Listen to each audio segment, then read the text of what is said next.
ዓለምን በመዳፋቸው ካስገቡት የንግድ ተቋማት መካከል የዚህን ድርጅት ያህል በምድር ላይ የተንሰራፋ ስም ማግኘት ይከብዳል። እስቲ ለአፍታ የቁጥሮቹን ግዝፈት እንየው። በፈረንጆቹ 2005 ዓመት ብቻ ይህ ድርጅት $693 ቢሊዮን ገቢ አስገብቷል። ልብ በሉ፣ ይህ ቁጥር የአንዳንድ ትልልቅ ሀገራት ዓመታዊ በጀት በብዙ ጥፍ የሚበልጥ ነው። ከ2 ሚሊዮን በላይ ሰራተኞች አሉት።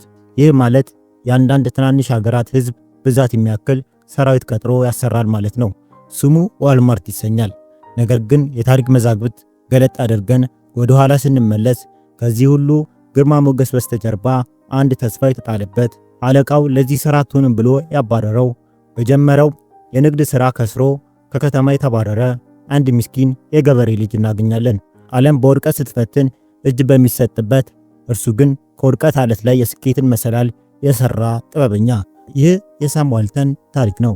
አብሮን ይቆዩ።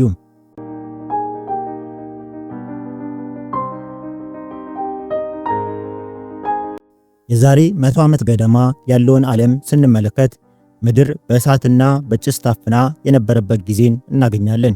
ጊዜው 1918 ነው። አንደኛው የዓለም ጦርነት ያበቃበት፣ የሰው ልጅ በባሩድ ሽታ የታጠነበት፣ የአውሮፓ ምድር በደም የጨቀየበት ወቅት። ዓለም ሰላም አገኘው ብላ በረጅሙ ሳትተነፍስ፣ በሌላ በኩል ደግሞ በአሜሪካ ምድር ላይ ሌላ የተፈጥሮ ኢኮኖሚ ጦርነት ሊጀመር ቋፍ ላይ ነበር።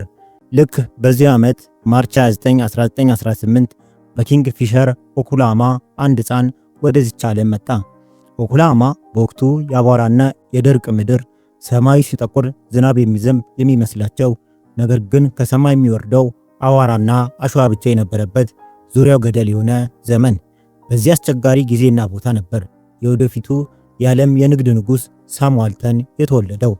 የሳም አባት ቶማስ ዋልተን ይባላሉ። እንደ አብዛኛው የዚያን ዘመን አሜሪካዊ ሕይወታቸው ከእርሻ ጋር የተቆራኘ ነበር። ነገር ግን ተፈጥሮ ፊት ሲነሳ ምን ይደረጋል? አሜሪካ ታላቁ የኢኮኖሚ ድቀት ግሬት ዲፕሬሽን ውስጥ ልትገባ ተዘጋጅታለች። መሬቱ በረከት ነሳ። ገበሬው የዘራውን ማጨድ አቃተው። ዋጎች ወደቁ። የቶማስ ዋልተን የእርሻ ገቢ ቤተሰቡን መመገብ ሲያቅተው ያቺን አነስተኛ ጎጆ ጥለው ስደትን መረጡ። እስቲ ይህንን ምስል በአይነ ህሊናችሁ ሳሉት። አንድ ቤተሰብ የለበሱትን አልባሳት፣ ጥቂት ቁሳቁስ በአሮጌ መኪና ጭነው ከአንዱ ግዛት ወደ ሌላው ግዛት፣ ከአንዱ መንደር ወደ ሌላው መንደር፣ ልክ እንደ ዘላን የተሻለ እንጀራ ይገኝ ይሆን እያሉ ሲንከራተቱ ይታያችሁ። ይህ የዋልተን ቤተሰብ ብቻ ሳይሆን በሚሊዮን የሚቆጠሩ አሜሪካን እጣ ፋንታ ነበር በጊዜው። ቶማስ ዋልተን ለልጁ ለሳም ያስተማረው ትልቅ ትምህርት መኖር ማለት መታገል ነው የሚለውን ነበር። አባቱ ቋሚ ሥራ አልነበረውም። ላም ይገዛል፣ ጥቂት አቆይቶ ይሸጣል፣ ፈረስ ይለውጣል፣ የመኪና ጎማ ይሸጣል፣ አንዳንዴም የኢንሹራንስ ወኪል ይሆናል። ብቻ ምን አለፋችሁ ቤተሰቡን ለማኖር እጁ የማይሰድበት ጉድጓድ አልነበረም። ወጣቱ ሳም ይህን እያየ ነው ያደገው። አባቱ ለእያንዳንዱ ሳንቲም የሚያደርገውን ድርድር፣ የንግድ ብልሃትና ከምንም ተነስቶ ትርፍ የማግኘትን ጥበብ ሳም እንደ ወተት እየጠባ ነበር ያደገው። ነገር ግን የሳም ዋልተን ትምህርት ቤት የአባቱ የንግድ ብልሃት ብቻ አልነበረም። እናቱ ናንሲ ዋልተን የዚያን ዘመን ጠንካራ ሴት ተምሳሌት ነበሩ። ቤተሰቡ በመጨረሻ ኮሎምቢያ ሚዙሪ ላይ ሲያርፍ ኑሮውን ለማሸነፍ እናት ናንሲ የወተት ንግድ ጀመሩ። እዚህ ጋር ነው ታሪኩ የሚታጠፈው። ገና በ10ዎቹ ዕድሜ ውስጥ የሚገኘው ሳም የልጅነት ጨዋታ አያውቅም። ትምህርት ቤት ውሎ ሲመለስ ኳስ መጫወት ወይም ከጓደኞቹ ጋር መቦረቅ አልነበረም። ስራው የደንበኞችን ወተት ያደርሳል። አስቡት፣ በዛ በወርጭና በፀሐይ ላሞችን አልቦ ወተቱን በጠርሙስ ሞልቶ ለጎረቤቶቹ ለማድረስ የሚኳተተውን ታዳጊ። እናቱና አባቱ ያስተማሩት አንድ ወርቃማ ሕግ ነበር። $1 ዋጋ ያንን ዶላር ለማግኘት ከፈሰሰው ላብ ጋር እኩል ነው የሚል። ይህ ልጅ ገና በጠዋቱ የኃላፊነትን ትርጉም ተማረ። ዓለም ለሰነፎች ቦታ እንደሌላት፣ ጠንክሮ የሰራ ብቻ እንደሚበላ በተግባር አየ። ይህ የልጅነት ተሞክሮ ነው እንግዲህ ለወደፊቱ ዋልማርት መሰረት የሆነው።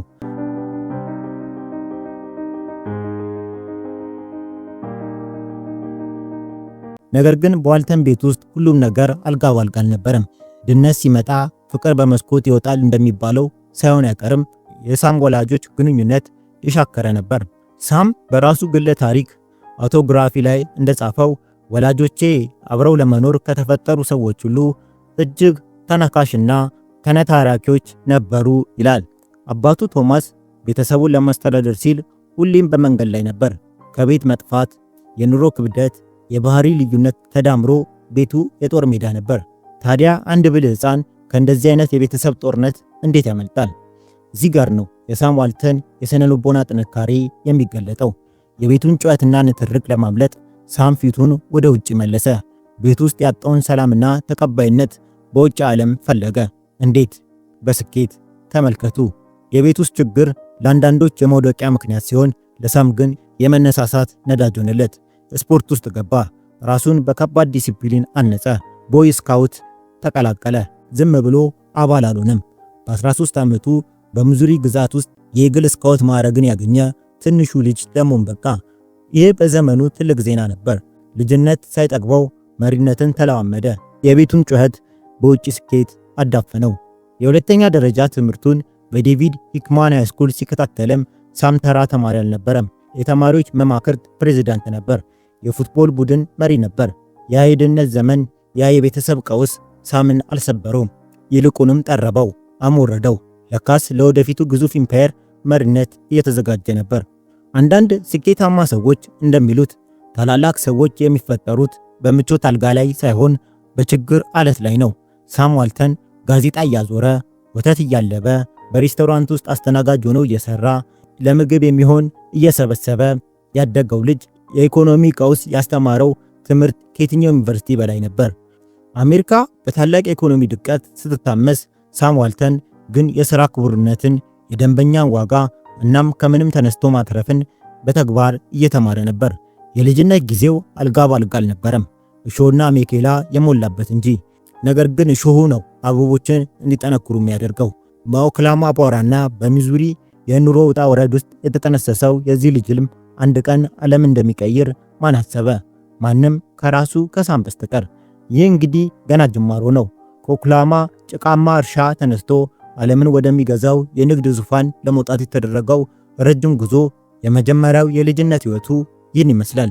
የሳም ጉዞ ገና ብዙ ፈተኖች፣ ብዙ ወጣ ወረዶች እና ለዚህ ስራ አትሆንም የሚሉ አስደንጋጭ ንግግሮች ይጠብቁታል። እንመልከት። የሰው ልጅ ዕጣ ፈንታ እንዴት ይገርማል! እስቲ ለአፍታ አስቡት። ዛሬ በዓለማችን ላይ ትልቁን የችርቻሮ ንግድ የገነባው ሰው በዘመኑ ትልቁ የሱቅ ሰራተኛ በታሪክ አጋጣሚ ለዚህ ሥራ አትሆንም እጅን ሰብስብ ተብሎ እንደነበር ሲነገር ብዙዎች አያምኑም። ግን ታሪክ የጻፈው እውነት ነው። ዓለም አይሆንም ያለችው ድንጋይ የማዕዘን ራስ የሆነበት አስደናቂ ታሪክ። ጊዜው 1940 ነው። ዓለም በሁለተኛው ዓለም ጦርነት ዋዜማ ላይ ናት። አውሮፓ በሂትለር የጦር ጫማ ስር ትቃትታለች። አሜሪካ ገና ወደ ጦርነቱ አልገባችም። ነገር ግን የጦርነቱ ደመና ከሩቅ ይታያል። በዚህ ውጥረት በነገሰበት ዘመን ወጣቱ ሳም ዋልተን ከሚዙሪ ዩኒቨርሲቲ በቢዝነስ ዲግሪ ተመረቀ። ዩኒቨርሲቲውን ሲጨርስ ሳም ተራ ተማሪ አልነበረም። የክፍሉ ኮከብ፣ የተማሪዎች መሪ፣ በህይወቱ ስኬታማ ይሆናል ተብሎ ተስፋ የተጣለበት ወጣት ነበር። ዲግሪውን እንደጨረሰ የልጅነት ህልሙን ለመከታተል ወደ ዴሞን አይዋ አመራ። ዓላማው አንድ ነበር፣ በችርቻሮ ንግድ ዓለም ስሙን መትከል። በወቅቱ የአሜሪካ የንግድ ሰማይ ላይ እንደ ፀሐይ የሚያበራ አንድ ድርጅት ነበር። ስሙ ጄስ ፔኒ ይባላል። ልክ እንደ ዛሬው አማዞን ወይም ዋልማርት ገናና ነበር። ሳም በዚህ ግዙፍ ድርጅት ውስጥ የሽያጭ ሰልጣኝ ሆኖ ተቀጠረ። ደሞዙ በወር $75። በዛን ጊዜ ትንሽ ገንዘብ አይደለም። ሳም ዓለምን አገኘው ብሎ ፈነጠዘ። ነገር ግን ነገሮች እንደታሰቡት አልሆኑም። ሳም ዋልተን ገና ስራውን እንደጀመረ አንድ ትልቅ ችግር አጋጠመው። ችግሩ ከደንበኞች ጋር አልነበረም። ችግሩ ከእቃዎች ጋር አልነበረም። ችግሩ ከብዕርና ከወረቀት ጋር ነበር። ሳም ዋልተን የተፈጠረው ለወረቀት ስራ አልነበረም። የጂስ ፔኒን ህግ ደግሞ ጥብቅ ነው። እያንዳንዱ ሽያጭ በመዝገብ ላይ በጥንቃቄ መስፈር አለበት። ደረሰኞች መሞላት አለባቸው። ሂሳቡ ሳንቲም ሳይጎድል መመዝገብ አለበት። ሳም ግን ይህንን ይጠላል። ደንበኛው ቆሞ እኔ ወረቀት ላይ ሳቀረቅር ህሊናዬ ይወቅሰኛል ይላል። የእጅ ጽሑፉ እንደ ዶሮ ጫማ የተሞነጫጨረ፣ መዝገብ አያያዙ የተዘበራረቀ ነበር። አለቃው ወይም ማናጀሩ ይህን ሳይ ደሙ ይፈላል። አንድ ቀን ጠራው። እስቲ ሁኔታውን በዓይነ ህሊናችሁ ተመልከቱት። አሮጌው ቢሮ ውስጥ ጠረጴዛው ላይ የተዘበራረቁ ሰነዶች አሉ። አለቃው ፊቱን አኮሳትሮ ሳምን ይመለከቷል። ሳም አለ አለቃው በቁጣ። እውነት ልንገርህ፣ ለችርቻሮ ንግድ ሥራ የተፈጠርክ ሰው አይደለም። መዝገብ አያያዝ ብልሽት ነው። ስርዓት የለህም። ምናልባት ሌላ ስራ ብትፈልግ ይሻላል። ይህ ንግግር ተራ ንግግር አይደለም። ይህ ንግግር ለሳም የሞት ፍርድ ነበር። ያ ሁሉ ህልም፣ ያ ሁሉ የዩኒቨርሲቲ ድካም በአንድ ሰው ንግግር ገደል ሊገባ። ዛሬ እኮ የችርቻሮ ንግድ ንጉሥ የምንለው ሰው ያኔ ለዚህ ስራ አትሆንም ተብሎ የመባረር ማስጠንቀቂያ ተሰጥቶት ነበር። ታዲያ ሳምን ያዳነው ምንድን ነው? አንድ ተስጦ ነው። ፈጣሪ ለሳም የሰጠው ልዩ ጸጋ፣ የሽያጭ ጥበብ። ሳም መዝገብ መያዝ ባይችልም ሰውን ማሳመን ግን ይችልበት ነበር። ደንበኛ ወደ ሱቅ ሲገባ ሳም ፊቱ በፈገግታ ይበራል። ሰውየው የማይፈልገውን ዕቃ ሳይቀር አሳምኖ ይሸጥለታል። ደንበኞቹ ይወዱታል። ሽማግሌዎች፣ ወጣቶች፣ ሴቶች ሁሉም ሳምን ፍለጋ ወደ ሱቅ ይመጣሉ። የሳም አለቃ ግራ ገባው። በወረቀት ስራው ሊያባረው ሲነሳ የሽያጭ መዝገቡን ሳይ ደግሞ ሳም ከሁሉም ሰራተኞች በላይ ሽጧል። አለቃው ይህ ልጅ መዝገብ ያበላሻል፣ ግን ደግሞ የሱቁን ገቢ ያሳድጋል ብሎ ተቸገረ። በወር ተጨማሪ $25 ኮሚሽን የሚያገኝ ብቸኛው ሰራተኛም ሳም ነበር። ስጦታው ከስንብት አዳነው። ነገር ግን የሳም የጂሲ ፔኒ ቆይታ በሌላ ታሪካዊ ክስተት ሊቋረጥ ግድ ሆነ።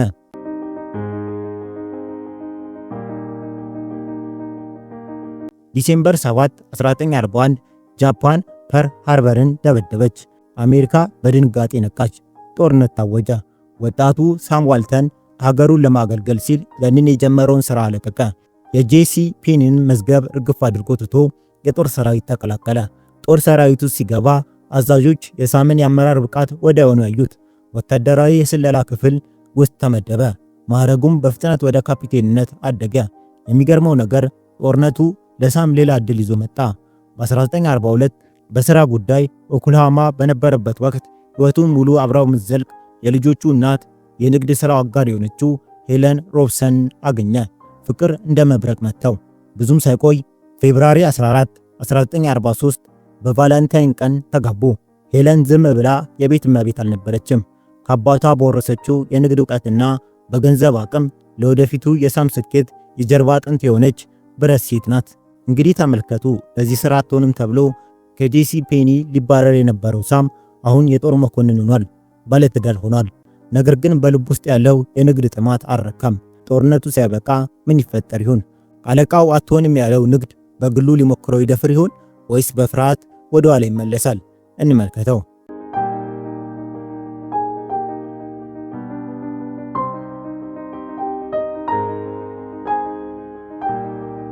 ዓለም የጦርነቱን ካባ አውልቃ የሰላም አየር መተንፈስ በጀመረችበት በዚያ 1945 ዓ.ም ሳም ዋልተን ከጦር ሜዳ ወደ ቤቱ ተመለሰ። ኪሱ ባዶ ነው፣ ነገር ግን ልቡ በህልም ተሞልቷል። የሚገርመው ነገር ጦር ሜዳ ላይ ያላገኘውን ሽንፈት የንግድ ሜዳ ላይ ሊቀምሰው ተቃርቧል። ግን እሱን የሚያውቀው ፈጣሪ ብቻ ነበር። ሳም ሚስቱ ሄለንና ልጁን ይዞ የራሴ ንግድ መጀመር አለብኝ ብሎ ቆረጠ። ግን ከየት ይምጣ? ካፒታል የለም። እዚህ ጋር ነው የአማት ነገር የሚመጣው። የሄለን አባት ሌራንድ ሮብሰን በልጃቸው ባል ላይ ቁማር ለመጫወት ወሰኑ። $20,000 አበደሩት። ሳም የራሱን $5,000 ጨመረበት። በአጠቃላይ $25,000። ይህ በወቅቱ ብዙ ገንዘብ ነበር። የብዙ ዓመታት የሰራተኛ ደሞዝ ነው። ሳም ይህንን ገንዘብ ይዞ ወደ ኒውፖርት አርካንሳስ አመራ። ዓላማው አንድ እየከሰረ ያለን የቤን ፍራንክሊን የተሰኘ የሱቅ ቼን በፍራንቻይዝ ገዝቶ ማስተዳደር ነበር። እስቲ ይህን ሱቅ በዓይነ ሕሊናችሁ ተመልከቱ። አቧራ የጠጣ ደንበኛ የራቀው ትርፍ የሚባል ነገር የማያውቅ የሙታን መንደር የመሰለ ሱቅ። ሳም ዋልተን ገና ሲገባ ያደረገው ስምምነት ግን ለወደፊቱ ውድቀቱ ፊሽካ የሚነፋ ነበር። ለሱቅ ኪራይ ጠቅላላ ሽያጭ 5% ለመክፈል ተስማማ። ይህ በሪቴል ንግድ ታሪክ ታይቶ የማይታወቅ ውድ ስምምነት ነበር።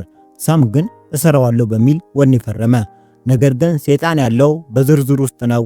ዘ ዴቪል ኢዝ ኢን ዘ ዲቴል እንደሚባለው ሳም በውሉ ላይ አንድ ገዳይ ስህተት ፈጸመ። የኪራይ ውሉን የማደስ መብት የሚሰጠው አንቀጽ በውሉ ውስጥ አላስገባም ነበር። ይህ ስህተት እንደተጠመደ ቦምብ ከ5 ዓመታት በኋላ ሊፈነዳ ጊዜውን ይጠብቅ ነበር።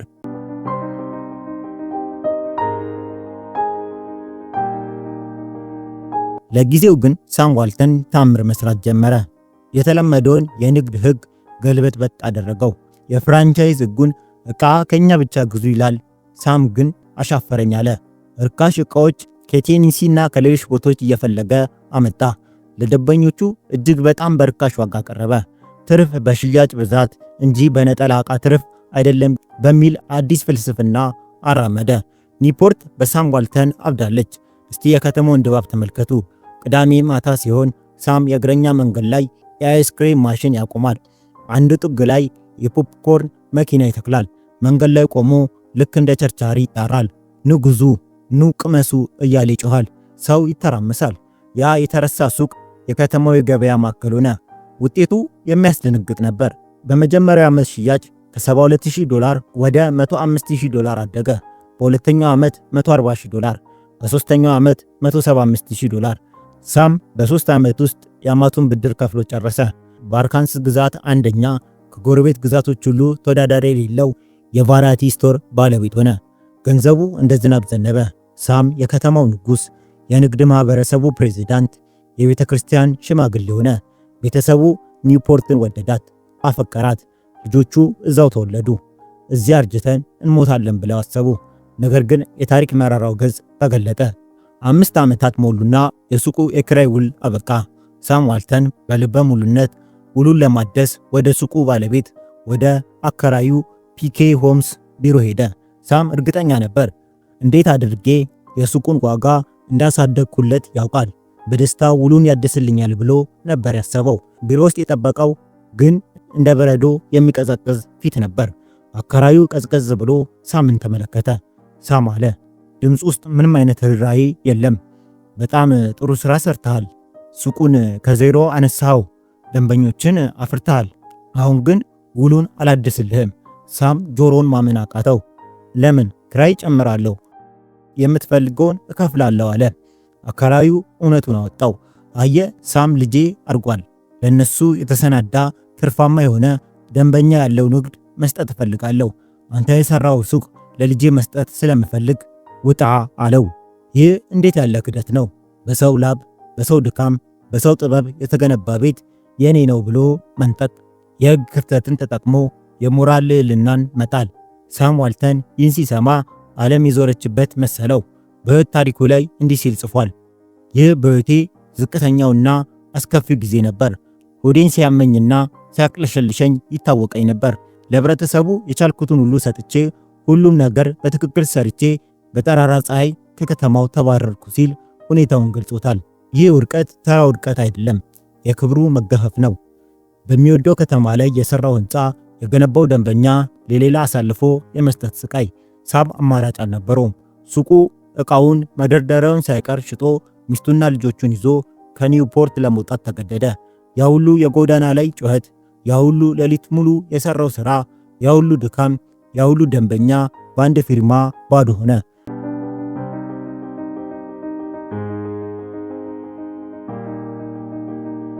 ሰዎች ሲወድቁ ሁለት አይነት ምርጫ አላቸው።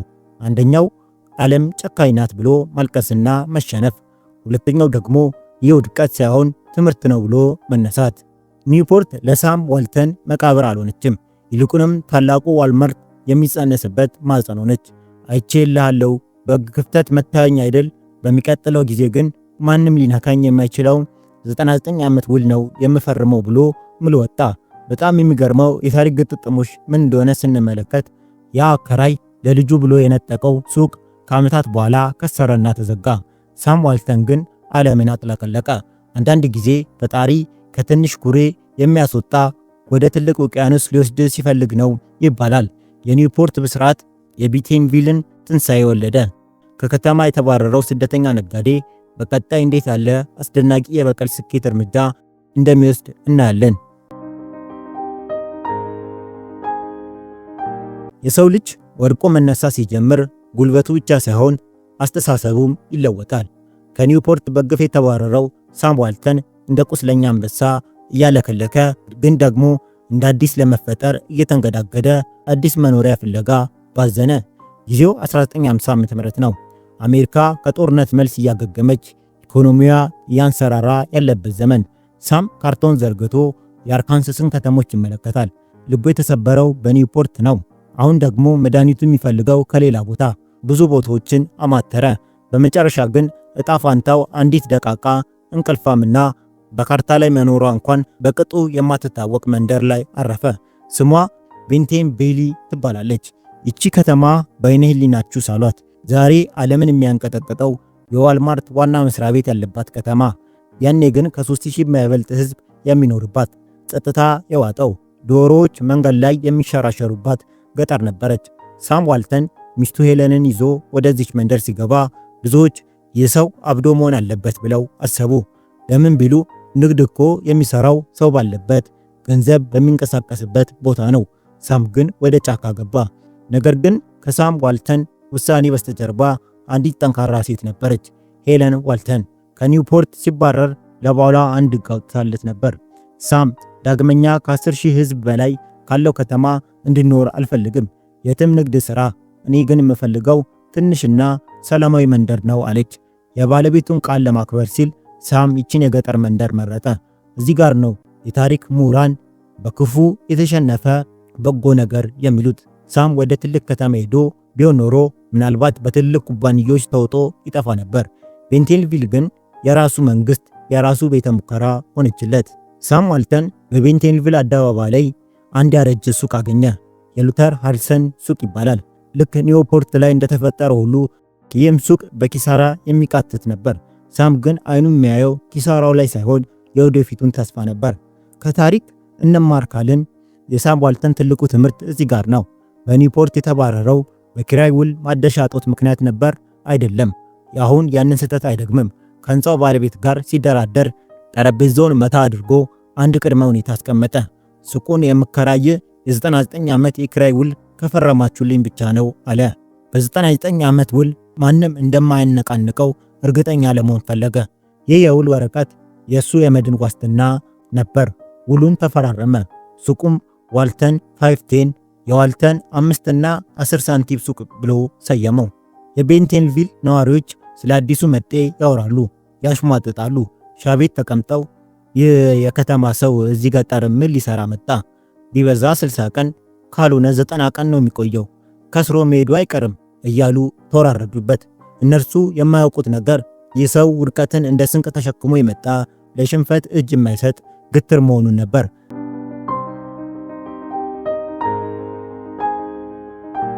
እናም ሳም ዋልተን እብዱን ሐሳብ አስተዋወቀ። እስከዚያ ዘመን ድረስ እስከ 1950ዎቹ መጀመሪያ የሱቅ ንግድ አካሄድ አንድ አይነት ነበር። ደንበኛው ወደ ሱቅ ይገባና ባንኮኒ ፊት ለፊት ይቆማል።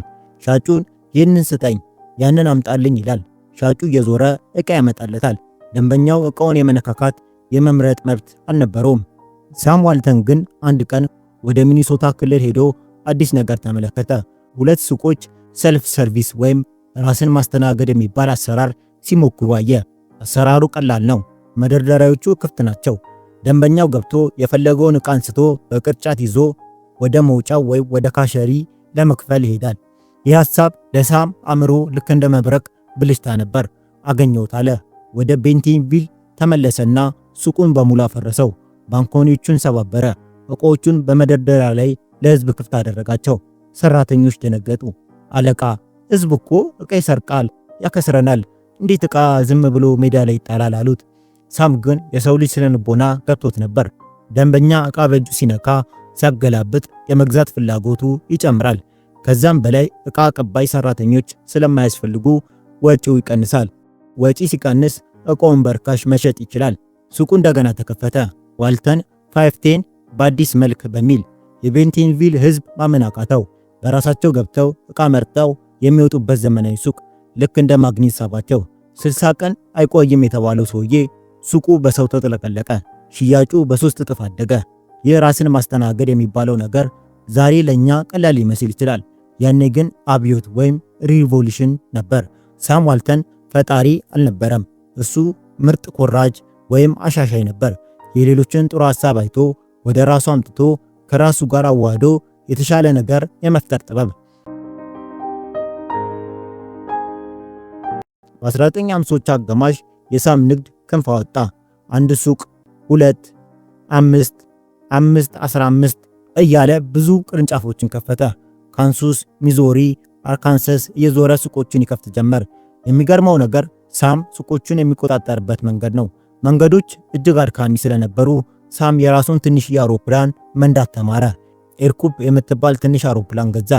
ከላይ ከሰማይ ሆኖ ከተሞችን ይመለከታል። የትኛው ከተማ ነው የሚያድገው?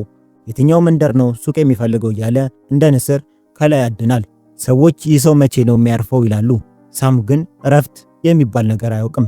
እያንዳንዱ ስኬት ለቀጣዩ ሥራ መነሻ ብቻ ነበር። በ1960ዎቹ ዋዜማ ሳም ዋልተን የ15 ሱቆች ባለቤት ሆነ። የአካባቢው ባለጸጋ፣ የተከበረ ነጋዴ። ነገር ግን በሳም አእምሮ ውስጥ አንድ እጅግ ግዙፍ፣ እጅግ አስፈሪ፣ ሁሉን ነገር ሊቀየር የሚችል ሌላ ህልም እየተብላላ ነበር። እስካሁን የሰራው ሁሉ ማሟሟቂያ ብቻ ነው። ዋናው ጨዋታ ገና አልተጀመረም።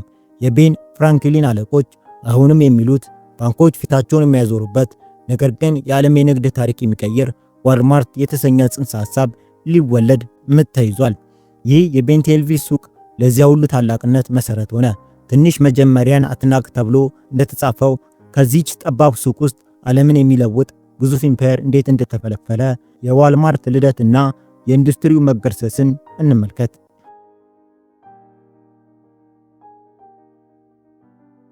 የሰው ልጅ በስኬት ጫፍ ላይ ሲቆም ሁለት ምርጫዎች አሉት። አንደኛው እዚህ በቃኛል ብሎ መዝናናት ነው። ሁለተኛው ደግሞ ያንን የስኬት ተራራ እንደገና ንዶ ከባዶ ሌላ ትልቅ ተራራ ለመስራት መነሳት ነው። ሳም ዋልተን ሁለተኛውን መረጠ። ጊዜው 1960ዎቹ መጀመሪያ ነው። አሜሪካ በለውጥ ማዕበል ውስጥ ነች። የሮክ ሙዚቃ፣ የሲቪል ራይትስ እንቅስቃሴ፣ የጠፈር ምርምር ውድድር ዓለም እያፈላች ነው። በዚህ ጊዜ ሳም ዋልተን በአርካንሰስ፣ ሚዙሪ እና ካንሳስ ግዛቶች ውስጥ 15 የቤን ፍራንክሊን ሱቆች ባለቤት ሆኗል። ሀብታም ነው፣ የተከበረ ነው። ጡረታ ወጥቶ የልጅ ልጆቹን እያጫወተ በአውሮፕላኑ እየበረረ መኖር ይችላል። ነገር ግን የሳም አይኖች እንቅልፍ አጡ። በልብ ውስጥ አንድ ነገር ይብላላል። ሳም ዋልተን በትንሹ አውሮፕላን እየበረረ የአሜሪካን ከተሞች ሲቃኝ አንድ አዲስ ክስተት ተመለከተ። በትላልቅ ከተሞች ዳርቻ ላይ ግዙፍ መጋዘን የሚመስሉ ሱቆች እየተከፈቱ ነው። እነዚህ ሱቆች ዲስካውንት ስቶር ወይም ቅናሽ ሱቆች ይባላሉ። ውበት የላቸውም፣ ቅንጦት የላቸውም። ነገር ግን ዕቃቸው እርካሽ ነው። ህዝቡ እንደ ንብ ይወራቸዋል። ሳም አንድ ጥያቄ ጠየቀ። ለምንድን ነው የገጠርና ትናንሽ ከተማ ነዋሪዎች ልክ እንደ ትላልቅ ከተማ ሰዎች ዕቃን በርካሽ መግዛት የማይችሉት? ለምንድን ነው ገጠሪው በውድ እንዲገዛ የሚገደደው? ይህ ጥያቄ የዋልማርት ጽንሰ ሐሳብ ነበር። ሳም ዋልተን ሐሳቡን ይዞ ወደ ቤን ፍራንክሊን ዋና መስሪያ ቤት ወደ ቺካጎ በረረ። የኩባንያው አለቆች ዘንድ ገባ። እስቲ ይህንን የታሪክ አጋጣሚ በዓይነ ህሊናችሁ ተመልከቱ።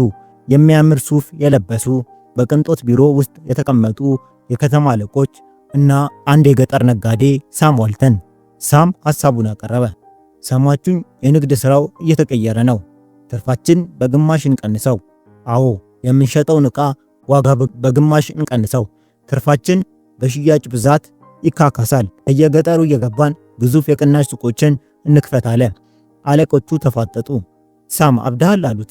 ያለንን ትርፍ በግማሽ ቀንሰንማ አንሰራም። ይህ የቅናሽ ሱቅ ሐሳብ አይሰራም። እኛ የምናውቀው የድሮውን መንገድ ነው። አይሆንም ብለው አሰናበቱት። እዚህ ጋር ነው ጀግንነትና እብደት የሚለያዩት። አብዛኛው ሰው ቢሆን እሺ አለቆች ካልፈቀዱ ምን አደርጋለሁ ብሎ ወደ ቤት ይመለስ ነበር። ሳም ግን ወደ አርካንሳስ ሲመለስ በልቡ ያዘው የመሸነፍ ስሜቱን ሳይሆን የጦርነት አዋጁን ነበር። እነሱ ካልሰሩ እኔ ብቻዬን እሰራዋለሁ አለ። ግን በምን ገንዘብ? ሀብቱ ሙሉ በነባር ሱቆች ላይ ነው ያለው። አዲሱ ሐሳብ ደግሞ እጅግ ብዙ ሚሊዮኖችን ይጠይቃል። ሳም ዋልተን የህይወቱን ትልቁን ቁማር ተጫወተ። ቤቱን፣ መኪናውን፣ የነበሩትን ሱቆች፣ ያፈራውን ጥሪት በሙሉ በብድር አስያዘ። 95% የሚሆነው ሀብቱን አደጋ ላይ ጣለ። ይህ አዲስ ሱቅ ከከሰረ ሳም ዋልተን የሚባል ሰው በታሪክ ውስጥ አይኖርም። ባዶ እጁን ይቀራል።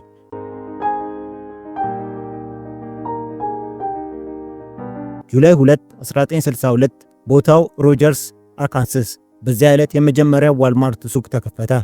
እንዳለመታደል ሆኖ ልክ በዚያው ዓመትም በ1962 የአሜሪካ የንግድ ግዙፎች የሆኑት ኬማርት እና ታርጌት የተባሉ ኩባንያዎች ሥራ ጀምረው ነበር። ሳም ዋልተን ታላላቅ ግዙፎች ጋር በትንሽ ካፒታል በገጠር ከተማ ውስጥ ትንቅንቅ ገጠመ። የመጀመሪያ ዋልማርት ምን ይመስል እንደነበር እንመልከተው። የሚያምር አልነበረም። ጣሪያው ዝቅተኛ፣ ወለሉ ኮንክሪት፣ ዕቃዎች የተደረደሩት በብረት መደርደሪያ ላይ። ነገር ግን ዋጋው የሚያስደነግጥ ነበር። ሳም ዋልተን ኤቭሪዴይ ሎ ፕራይስ፣ ሁሌም ዝቅተኛ ዋጋ የሚል መሪ ይዞ መጣ። ቅናሽ የሚደረገው ለበዓል ብቻ አይደለም፣ ሰኞም፣ ማክሰኞም፣ ሮብም አርብም ቅናሽ ነው አለ። ህዝቡ ሱቁን ወረረው።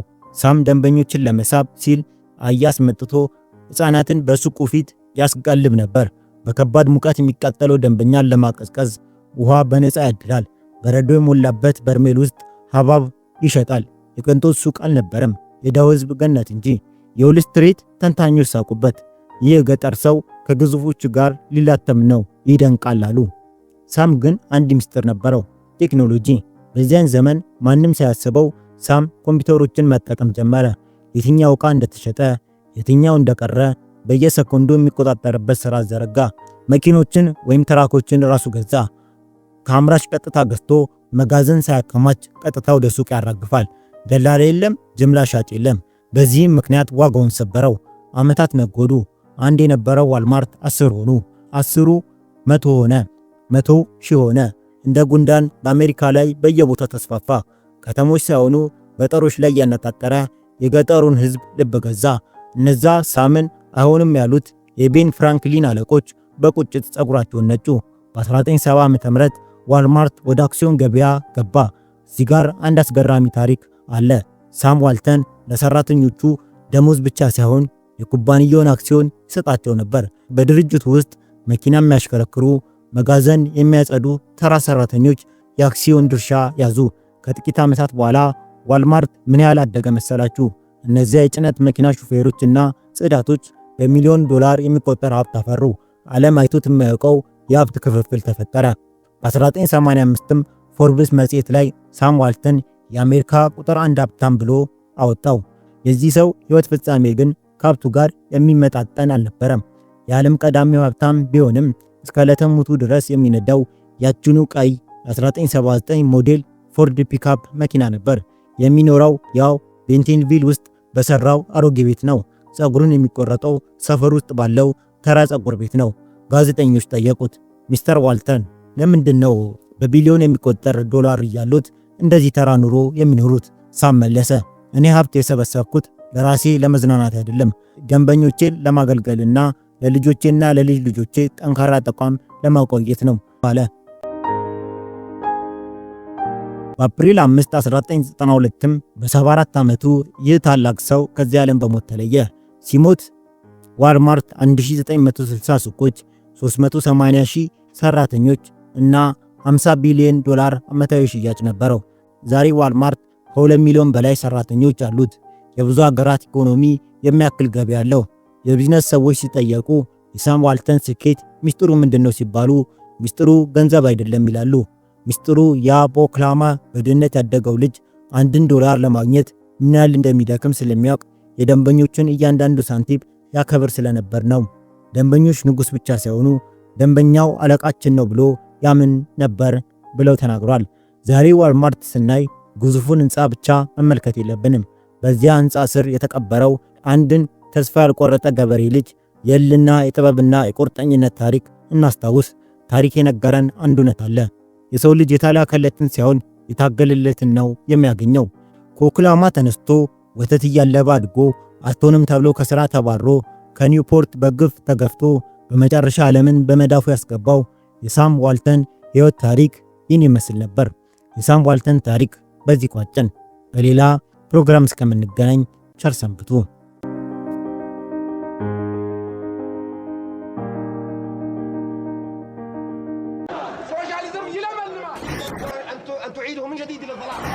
Yes, we did. We have not done much. Addis Ababa. I'm Jeff Bezos.